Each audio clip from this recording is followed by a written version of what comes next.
pagi, Shalom. Ya, kita belum selamat Paskahan ya Bapak Ibu ya. Jadi selamat Paskah juga untuk semua jemaat GKI Surya Utama. Tadi pagi saya nggak sempat mengucapkan selamat Paskah. Dan pagi ini sebelum mulai renungan, seperti biasa saya akan minta tolong yang Kolintang sama organisnya, sama paduan suaranya, sama Pak Dino dan teman-teman. Kan tadi udah kalau satu. Tetapi kita kalau khotbah pura-puranya belum pernah ya. Ya, jangan dibikin udah tahu next ini. Nah, kalau ada pertanyaan nggak boleh jawab ya. Iya, baiklah. Ya, Pak Dino dan timnya juga nggak boleh jawab. Oke, yang jawab hanya jemaat. Karena kalau enggak merusak kejutan.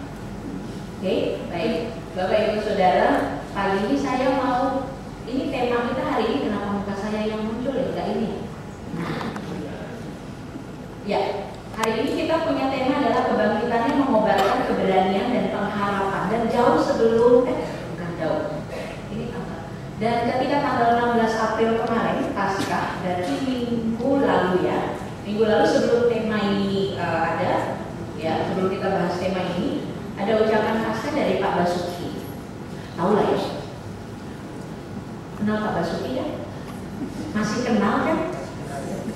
Bapak Ibu ya aku masih kenal Pak Basuki ya? Oh ya, saya kira udah lupa. Tahu juga berapa hari ya. Ucapan Paskah dari Pak Basuki itu mendahului tema kita hari ini. Saya bacakan ya.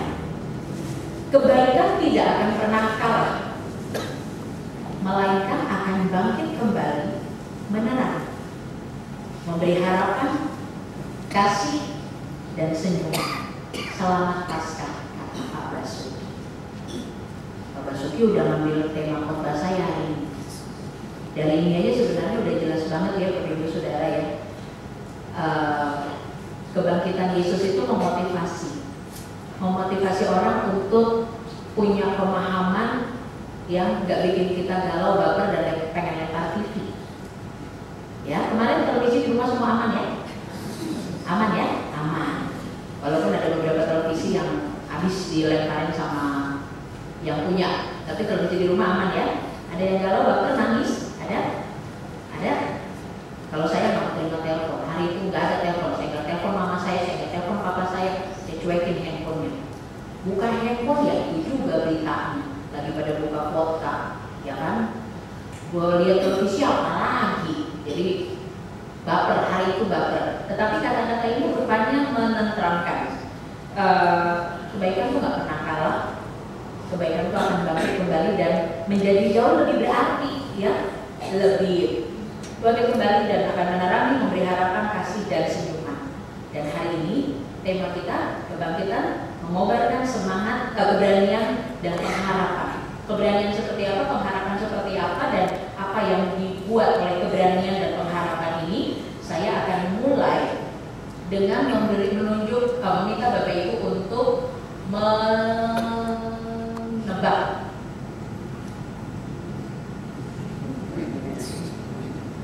menebak ini gambar apa. Ya, ada yang bisa lihat ini gambar apa? Tadi saya begitu selesai, tadi di kaos satu saya iming-imingin 50.000 buat yang bisa. Nah, setelah udah selesai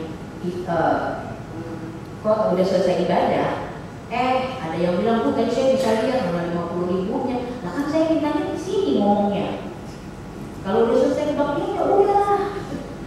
Kita mah nggak boleh disalahin. Ya ada aja jawabannya ya. Baik Bapak Ibu bisa lihat ini gambar apa? Ini gambar 3 dimensi. Gambar ini bagus banget. Mau dinaikin dari 100.000? Kalau kita nggak boleh jawab. Ya. Ada yang bisa lihat ini jawab gambar apa? Ada tangan? Tidak ada. Oh, oke, ada ternyata. Ada. Bagaimana Pak?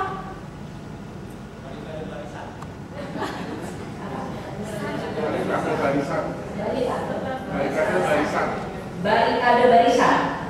Aduh, mohon maaf, terima kasih. 100.000 aman.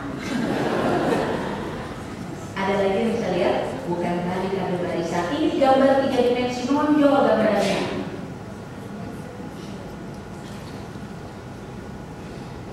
Tutup supaya aman.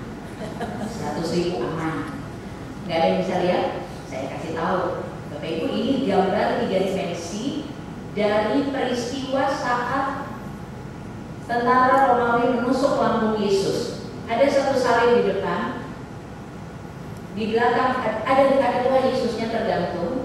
Di belakang ada 2 salib berisi penjahat-penjahat, ya. Dan di bawah, di kanan Yesus, di bagian bawah ada satu tentara yang sedang memegang tombak dan menusuk lambung Yesus. Ada yang bisa lihat? Gambarnya bagus banget. Tidak diperlukan iman untuk melihat, hanya perlu mata. Ini model gambarnya kayak begini, tetapi motifnya ini. Jadi motifnya tetap ini, cuma gambaran umumnya ya seperti ini. Ini gambaran umumnya, tetapi nggak ada awan-awan, nggak ada gunung, nggak ada. Yang ada adalah gambarnya ini. Bisa lihat? Bisa lihat? Tidak bisa? Aku berpikir ini gambarnya bagus banget, bener deh. Bagi yang bisa lihat belakang gambar, nggak usah pakai doa buat lihat, matanya aja lihat, nggak bisa juga. Ya ampun, Bapak Ibu rugi. Nggak bisa lihat ini rugi. Ini yang disebut gambar stereogram. Stereogram itu salah satu seni 3 dimensi. Ya, kalau Bapak Ibu diperlukan mata yang melihat tidak seperti melihat gambar 2 dimensi, tetapi kemampuan mata diubahkan sehingga nanti akan muncul. Jadi kalau kita bergerak begini gambarnya ngikut, kita bergerak begini gambarnya ngikut. Penasaran kan? Nah, pertanyaan kedua, tolong dijawab dengan jujur.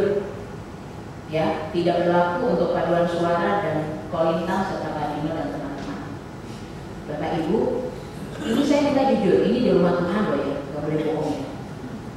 Menurut Bapak Ibu percaya nggak saya bilang ini gambarnya kayak tadi dan bagus banget? Percaya nggak? Nggak apa-apa.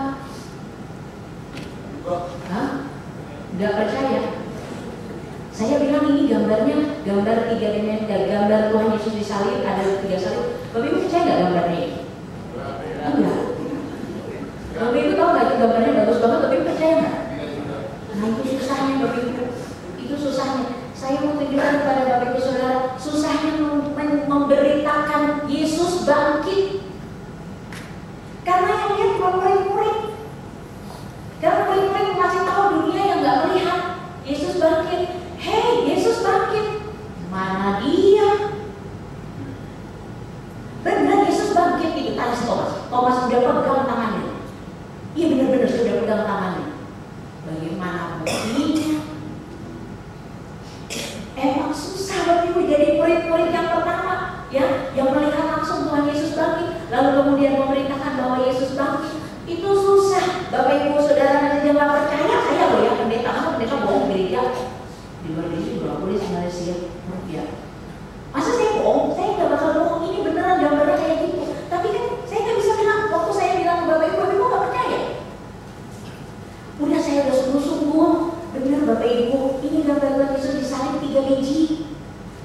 Ada orangnya lagi nembak Tuhan Yesus. Bener Bapak Ibu, nggak ada yang percaya.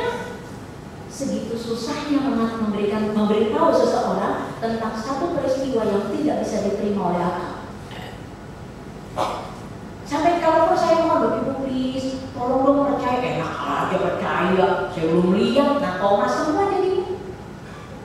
Walaupun saya adalah satu orang yang tidak pernah menyalahkan Thomas. Kalau orang lain, kalau guru sekolah itu kan kalau cerita berapi-api, jangan seperti Thomas itu ya.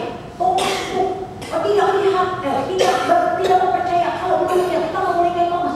Bapak Ibu, Thomas itu kayak begitu Tuhan Yesus yang ngajarin. Tuhan Yesus bikin apapun, murid-murid lihat, murid-murid menyaksikan Tuhan Yesus bangkitin Lazarus, ada saksinya. Tuhan Yesus membangkitkan pemuda dari dinain, ada buktinya. Tuhan Yesus kasih makan 5.000 lebih orang, ada buktinya. Sehingga kalau Thomas minta bukti nggak salah. Sepanjang hidupnya bersama-sama dengan Tuhan Yesus dia lihat bukti. Ya, Thomas nggak salah. Tetapi modal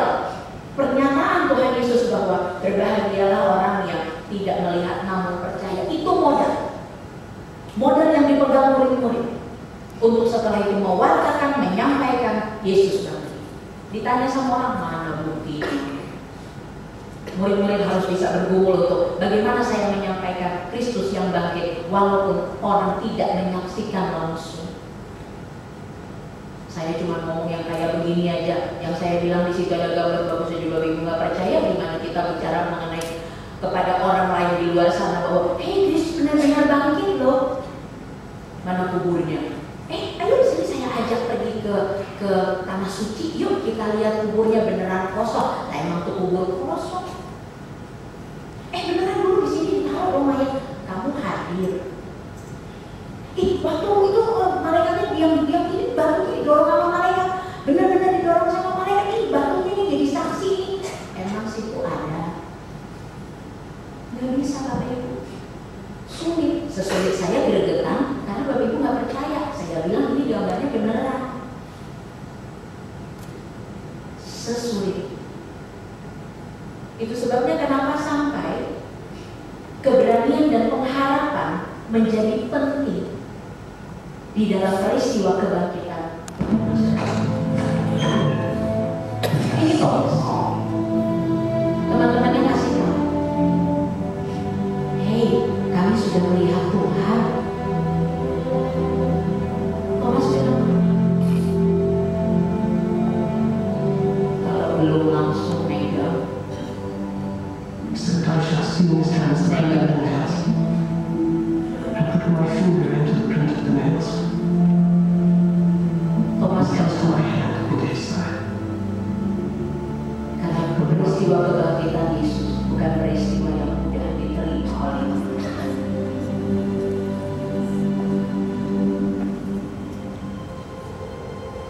Dan Yesus memutuskan untuk hadir ketika Thomas ada 8 hari.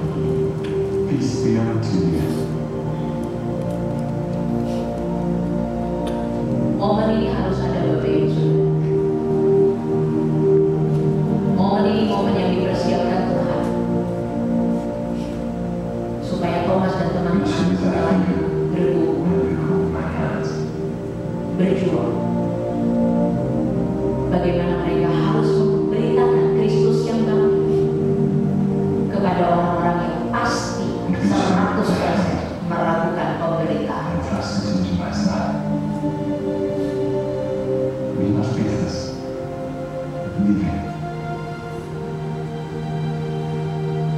Momen ini harus ada supaya murid-murid belajar untuk memberitakan sesuatu yang tidak mudah diterima oleh akal dan membuat orang bisa percaya. Jika setelah itu yang terjadi adalah berbahagialah orang yang percaya sekalipun dia tidak melihat. Karena itu adalah sesuatu yang harus. Dan kemudian dilanjutkan oleh para murid. Mereka pergi kepada orang-orang yang tidak bisa menerima hal yang disebut kebangkitan. Dan mereka harus memberitahu Kristus benar-benar bangkit tanpa bukti. Dunia menyaksikan, bukan menyaksikan. Murid-muridlah yang menyaksikan dan mereka harus memberitakan kepada dunia yang tidak menyaksikan dan justru menyaksikan. Sehingga dengan cara apa mereka memberitahu dan mengabarkan itu pada dunia? Kita akan lihat keempat bacaan diramu jadi satu sehingga membawa kepada kita bagaimana kebangkitan Kristus mengobarkan keberanian dan pengharapan. Ini bacaan pertama dari Kisah Para Rasul 2 ayat 14 dilanjut 22 sampai 32. Bapak Ibu ingat momen ini adalah momen ketika Petrus dituduh sama orang. Kamu kan yang kenal sama dia, kamu kan pengikutnya orang yang lagi di sidang ini kan kamu ya. Dan sampai 3 kali Simon Petrus menyangkal. Simon Petrus itu orang yang amat sangat bikin gregetan. Kalau saya jadi gurunya, nggak saya bikin dia naik kelas. Orangnya baperan, orangnya cepat ngambil keputusan, orangnya gampang bilang sayang, yang mengkhianati juga dia. Orangnya sok banget. Tuhan, kalau itu memang kamu, suruh aku jalan ke situ, jalan di atas air. Ya udah sini. Jalan di atas air. Begitu ada rambutnya, ada anginnya, tenggelam. Itu Petrus. Tuhan bilang, ntar kamu nyangkal saya. Enggak, saya gak bakal. Apapun yang terjadi, saya gak bakal menyangkal Tuhan. Lah, ayam belum kokok, udah 3 kali. Itu Petrus sebelum. Tetapi mari Bapak Ibu Saudara lihat di dalam Kisah Para Rasul. Ketika awalnya mereka berkumpul dengan pintu-pintu yang tertutup karena mereka takut pada orang Yahudi. Tapi sesudah itu Petrus berdiri di depan banyak orang Yahudi dan dia mulai memberitakan apa yang kita baca di ayat 22 sampai 32. Petrus menjadi pribadi yang tidak lagi sama. Ada 4 hal yang akan Bapak Ibu Saudara hafal. Harus dihafal. Yang bisa hafal, ambil sepedanya. Ya, nggak tahu ambil di mana. Ya, yang pertama adalah tidak lagi sama. Artinya, kebangkitan Kristus tidak menjadi sia-sia. Ketika karakter seseorang, karena kebangkitan Kristus itu menjadi karakter yang tidak lagi sama seperti sebelumnya. Itu yang terjadi pada Petrus. Orang yang sangat begini, banyak sikap buruk. Tetapi begitu dia melihat Kristus, dia diubahkan oleh kebangkitan Kristus. Kebangkitan Kristus itu menjadi tidak sia-sia. Karena Petrus yang dulu tidak lagi ada hadir, terlihat ada Petrus yang sekarang. Yang sekarang dia berani, dia taruh nyawanya. Dia nggak peduli orang mau bilang apa sama dia. Dia mengalami berbagai macam penganiayaan. Dia tidak takut, dia nggak mundur. Dia berani berbicara di depan banyak orang. Petrus menjadi pribadi yang tidak lagi sama. Antar bacaan, Mazmur yang sangat indah, Mazmur yang sempat juga dikutip oleh Petrus. Dan di dalam Mazmur ini kita diingatkan ketika seseorang hidupnya dijaga oleh Allah, Allah selalu ada di samping. Maka penjaganya itu menjadikan dia tidak punya alasan untuk goyah. Coba orang-orang terkenal itu kan mereka supaya gak digangguin orang, mereka nyewa bodyguard. Bodyguard itu kan kebanyakan modelnya kayak saya, hanya dalam model yang ada tinggian, Tom, gudur, kayak saya, ya kan? Orang selama bodyguard ada di samping, yang dijaga angkat jarum, nggak takut. Siapa dia yang ngancam, dia tahu bodyguard ada. Itu yang kita lihat di dalam Mazmur. Ketika Allah bersama dengan kita, goyah aja Bapak Ibu. Yang namanya goyah itu goyah, ya, digoncang itu namanya goyah. Nggak sampai jatuh, boro-boro jatuh, goyah aja enggak, meleng aja enggak, karena ada yang jatuh. Ya, kebangkitan Kristus untuk poin yang kedua, ya, di poin yang kedua kita belajar. Kebangkitan Kristus tidak sia-sia karena saat Yesus bangkit Bapak Ibu Saudara dan saya diingatkan bahwa Dia hidup dan Dia ada di samping kita. Dia hidup dan Dia menjaga kita. Dia hidup dan Dia bersedia untuk kita. Dia hidup dan Dia tidak pernah tertidur demi kita. Sehingga badai hidup tidak membuat Bapak Ibu Saudara dan saya punya alasan untuk goyah. Badai hidup tidak membuat kita goyah. Kenapa? Ada yang jaga. Goyah aja. Kita seperti mercusuar. Yang badai kayak dimanapun dia akan tetap begitu-begitu aja. Dia akan tegak. Dia nggak akan takut sama badai. Susah, ya susah. Kita lihat ombak gede, kita ngeri. Ya. Emang gak gampang menghadapi badai hidup, ya takutlah. Tetapi kita gak akan kabur. Ya persis seperti anak-anak ke sekolah. Oke, hari ini tim imunisasi datang ke sekolah kita, minta mati saya dulu. tuh kalau tim imunisasi datang. Saya udah mikir cara gimana pura-pura pingsan, apa kamu lompat dari sekolah. Itu pikiran saya paling takut yang namanya suntik. Ya udah banyak ke otak saya udah mulai mikir pura-pura apa ya, pura-pura sakit, pura-pura apa. Tapi mau lari gimana? Nggak bisa, tetap aja di sini. Tapi begitu disuntik jadi tegar. Apalagi kalau udah dipuji-puji, oh berani banget, berani, wah cakep, wah pinter, senang banget dibilang begitu. Hajar, udah nggak bisa bikin apa-apa, ya. Siap di situ, tegak. Sekalipun kita tahu badannya nggak enak emang, takut emang, tetapi dihajar. Kenapa? Yakin ada, yakin selalu ada. Sehingga yang kedua adalah kebangkitan Kristus tidak sia-sia saat badai hidup tidak lagi jadi alasan untuk goyah. Oke, Bapak Ibu, yang pertama apa?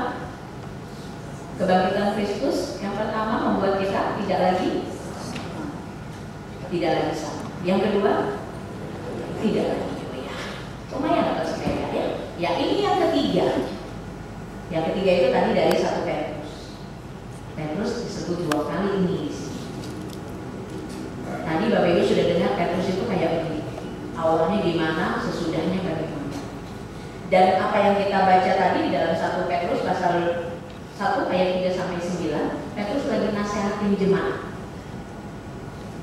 Gak usah takut terhadap penganiayaan, maju terus. Nih orang yang pernah menyangkal Yesus takut mengalami hal yang sama seperti Yesus. Sekarang lagi nasihatin jemaat nih, gak usah takut hadapi penganiayaan, ya, tetaplah berani. Dan itu dia buktikan dalam hidup. Dia tidak sekedar ngomong, dia buktikan di dalam hidupnya. Saat dia akan disalib, Petrus bilang kepada orang yang menyalibkan dia, pemahamannya makin dalam. Dia nggak lagi cuma luarnya. Awalnya sih waktu masih sama Tuhan Yesus, dia belum ngalamin perombakan iman. Dia lihat Tuhan Yesus lagi sama Musa sama Elia. Oh Tuhan, aku menyenangkan sekali di sini. Kita diriin tenda ya Tuhan ya. Dangkal, ya. Tuhan pokoknya tenang aja Tuhan. Saya pun nggak bakal. Tuhan, jangan cuma kaki saya. Semuanya dibasuh aja, semuanya dicuci aja. Dangkal, ya. Tetapi dia diubah. Setelah dia menyaksikan kebangkitan Kristus, pemahamannya bukan pemahaman yang cetek, pemahamannya bukan pemahaman luar. Ya, dia bilang sama orang yang menyalibkan dia, salibkan saya terbalik, karena saya tidak layak untuk disalibkan sama seperti Tuhan. Hebat. Disalib loh Bapak Ibu, ini lagi dihukum ceritanya. Ya udahlah terserah itu hukuman mau penggal kayak mau apa, yuk jalanin aja kan begitu. Dia udah cepet-cepet biar mati, udahlah cepet. Dia masih pakai filosofi. Jangan salibkan saya seperti Tuhan. Salibkan saya terbalik, karena saya tidak layak disalibkan sama seperti